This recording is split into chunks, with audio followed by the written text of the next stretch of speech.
हमारे साथ अभी कश्मीरी पंडित समाज के कुछ लोग हैं, हम इनसे बात करेंगे। पीएम पैकेज एम्प्लॉयज़ के तहत कुछ इश्यूज़ हैं, उन पे भी जो है वो डिस्कशन होगी, पर पहले हम इनसे जानते हैं कि इनका इशू क्या है। सुनील पंडिता जी, आज आप यहाँ पर आए हैं, इससे पहले भी आप कुछ इश्यूज़ को हाईलाइट करते हैं, क्या इशू है पहले आप ये बताएं। देखिए, हमारा काम है हर समय कि जब भी कोई कौम के साथ कहीं पर धोखाधड़ी हो रहे हैं, हम उसको पब्लिक डोमेन में डाल रहे हैं ताकि आम जनता को पता चले कि हमारे साथ 1990 से लेकर आज तक जो है कितना भेदभाव हुआ है।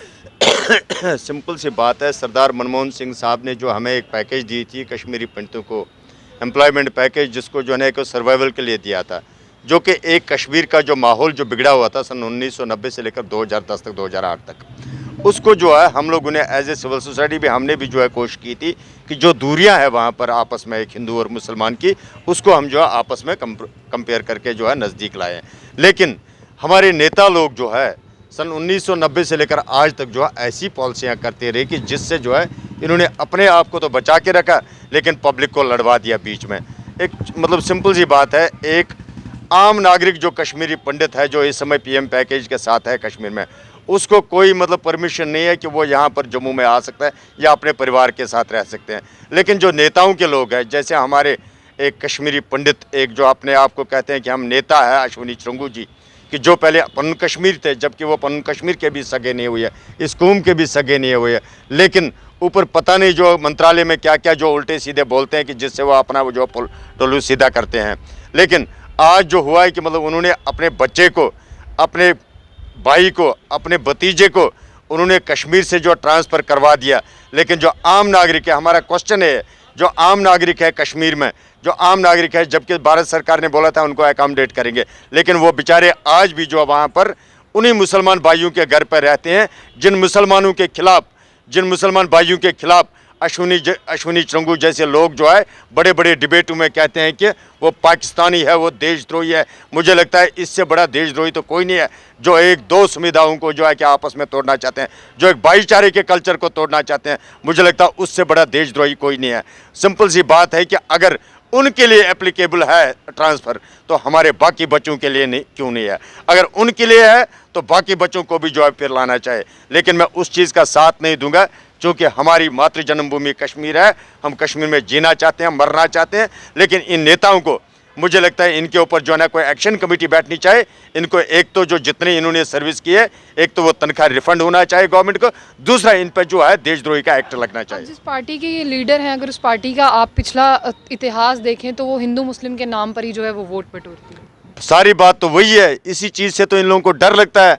अगर कश्मीरी पंडित और कश्मीरी मुसलमान आपस में मिल गए, हमारे सारे पोल खुलेंगे। इनको पता है कि हम कहीं ना कहीं जो पब्लिक डोमेन में आएंगे, हमने क्या बोया वहाँ पर और क्या उभरा।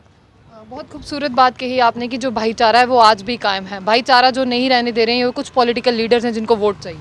देखिए, 1990 से लेकर यही चीज़ होता रहा। चूँकि आज की बात नहीं, कश्मीर में अगर उग्रवाद उठा है तो उसका भी ऐसे ही नेता लोग जो है जिम्मेदार है। चूँकि उन दिनों में भी यही होता था, अगर कोई हाईली क्वालिफाइड हुआ करता था उसके लिए कोई पैकेज नहीं थी, कोई रिजर्वेशन नहीं थी। अगर किसी नेता का बेटा होता था, जैसे अश्विनी चंगू जी का बेटा है, वैसे अगर किसी नेता का बेटा होता था उन दिनों में भी उसको रिजर्वेशन हुआ करती थी, उसको सारे अलाउंस मिलते थे। तो यही रीज़न है, अगर मैं मानता हूँ तो मिलिटेंसी का भी यही रीज़न है। और ये लोग जानबूझ के फिर चाहते हैं कश्मीर में वही हाल रहे ताकि हमारे पोल ना खुल जाए। सर, आपसे भी बात करते हैं, क्या कहना चाहेंगे? क्योंकि एक छोटा इशू नहीं, एक बहुत बड़ा इशू है, और जो लोग कम्युनिटी के नाम पर जो है वोट बटोरते हैं वही कम्युनिटी के पीठ में खंजर घोंपते हैं। देखो जी, जहाँ तक ये पीएम पैकेज का सवाल है, ये पीएम पैकेज, इसमें एक स्पेशल क्लास था, ये कश्मीरी पंडितों के लिए थी, जो उनको दी जाती थी जो कश्मीर में जाके नौकरी करे। उनकी ट्रांसफ़र, उनके एक एफिडेविट लिया जाता था जिस पे कभी हम लोगों ने भी मतलब क्वेश्चन मार्क किया कि ये इनके साथ नाइंसाफ़ी। बट आज की डेट में अगर आप देखो, ये जो मोदी जी की सरकार है, ये आ गई दिस वीआईपी कल्चर के ख़िलाफ़ और ख़ानदानी राज के ख़िलाफ़।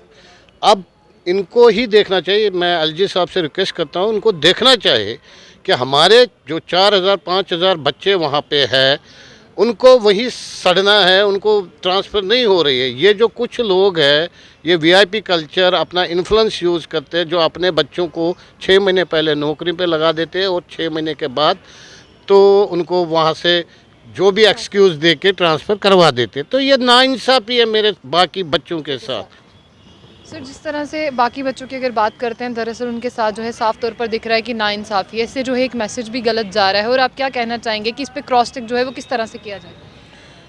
देखिए जी, 5,000 एम्प्लॉय कश्मीर में काम कर रहे हैं अंडर स्पेशल पैकेज, और ये नॉन ट्रांसफरेबल जॉब है।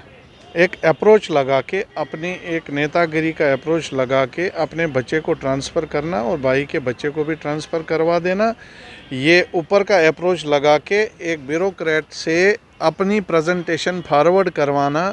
और ये क्या मैसेज जा रहा है? ये मैसेज ये जा रहा है कि बीजेपी के लीडर खुद ही कश्मीरी पंडितों का वापस पलायन करवा रहे हैं। हम ये चाहते हैं कि कश्मीरी पंडित वापस जाएं और जाए कश्मीर, और कश्मीर का माहौल वही सुधर आए, वही भाईचारा फिर से कायम हो। लेकिन यहाँ बीजेपी के जो सीनियर लीडर अपने आप को कहने वाले हैं, ये कश्मीरी पंडितों का फिर से पलायन करवा रहे हैं अपने बेटी के रूप में। अगर इनके बेटा इतना वीआईपी है, इनके बेटे का माँ बाप है, इनके भाई के बेटे का माँ बाप है, क्या वो 5,000 लोगों के माँ बाप बीमार नहीं रहते? उनके माँ बाप नहीं हैं, उनके रिश्तेदार नहीं हैं? उनके लिए क्या मैसेज दे रहे हैं? वो कल से फ़ोन कर रहे हैं सभी लोग कि हमारी भी ट्रांसफ़र करो, हम भी प्रॉब्लम में हैं। अगर बीजेपी ये मैसेज देना चाहते हैं कि आई एम सॉरी, फिर कश्मीर का माहौल ऐसे सुधर नहीं जाएगा। ये एक बहुत गलत मैसेज जा रहे हैं। हम आदरणीय एलजी साहब को, मनोज सिन्हा साहब को और गृह मंत्री को, प्रधानमंत्री को आपके चैनल के माध्यम से ये बताना चाहते हैं कि मेहरबानी करके इस पर इंक्वायरी करें और इस पर तुरंत से तुरंत एक्शन लिया जाए। साफ तौर पर आपने देखा कि यहाँ पर दो टुक बात हुई कि अपनों के लिए जो है ब्यूरोक्रेसी यहाँ पर भी जो है हाई है, अपनों के लिए अलग रूल है और यहाँ पर जो आम जनता है उसके लिए अलग रूल है। और जो ये कह रहे हैं, आखिर सच में जो सच्चाई उसी बात में छिपी हुई है, तो इस पर जो है वो जांच होनी चाहिए। क्योंकि अगर हम कानून की आंखों से देखें तो सब एक बराबर है, क्या वीआईपी और क्या नॉन वीआईपी। तो यहाँ पर जो है सबको एक नज़र से देखा जाना चाहिए। अगर कश्मीर की अगर हम बात करें, उसमें जिस तरह से इन्होंने कहा कि वहाँ पर भाईचारा जो है वो कायम हो रहा है और भाईचारा जो है वो नहीं कायम होने देते, कुछ नाम बताए इन्होंने, जिस तरह से कुछ पॉलिटिकल लीडर जो हैं वो वहाँ पर भाईचारा कायम नहीं होने देते, तो ऐसा नहीं होना चाहिए। मतलब जिस तरह से ये बात कर रहे हैं उस पर जो है वो क्रॉस चेक होना चाहिए। अगर ऐसा हुआ है तो सरकार को जो है इसकी जाँच करनी चाहिए। तो ऐसी और भी अपडेट्स के लिए देखते रहिए जंग बुलेटिन। आशिया खान के साथ।